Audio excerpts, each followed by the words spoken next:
So lesson one, do something that wasn't possible 3 years ago.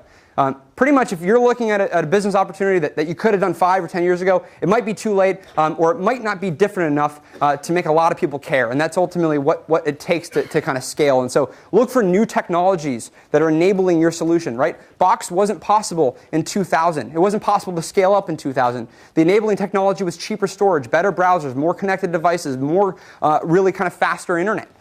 Cultural changes, right? What made Facebook possible? That we want to share information and we want to be more connected. Or macro trends. What are the sort of macroeconomic trends where people want to save money, so all of a sudden we go buy things half off at Groupon that we don't really want? Those types of things are really important to starting a business. Do something that you're extremely passionate about. This is another lesson that I've learned over the first 3 things that I had started in college. If you're not really passionate about what you're doing, it's totally great. You'll be excited about it. Maybe when things are going well, it's going to be really hard to get other people passionate about what you're doing. And ultimately, it's really hard to kind of think out 5 years. Where is your company going to be 5 years from now? Do you really want to be doing what you're working on? Startups are very hard, right? There's a lot of bad news that happens every single day. Bad things in competitive space, bad things with hiring, and you have to be able to push on through. And so you have to do something that's actually really, really exciting that you're going to be inspired about and that you're going to really kind of create inspiration for other people.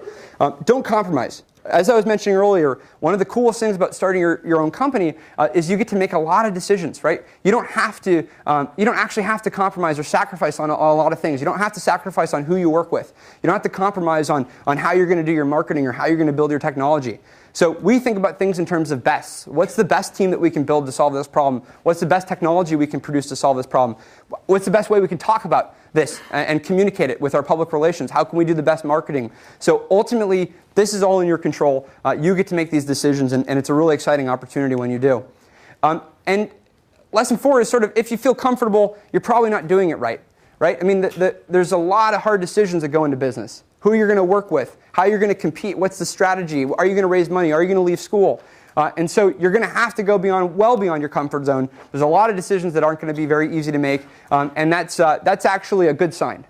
So it's actually a good thing when you don't really know what the answer is, or you don't know if you should do it this way, and you make that leap, and that's pretty important.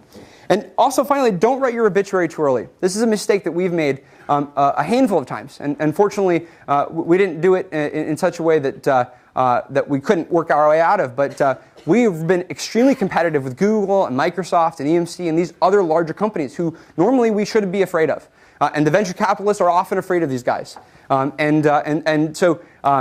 don't write yourself off. Make sure that you kind of keep on pushing. Make sure that you're optimizing on the right dimensions and areas that you can beat other people in. And so that's really important and why we still have the company today.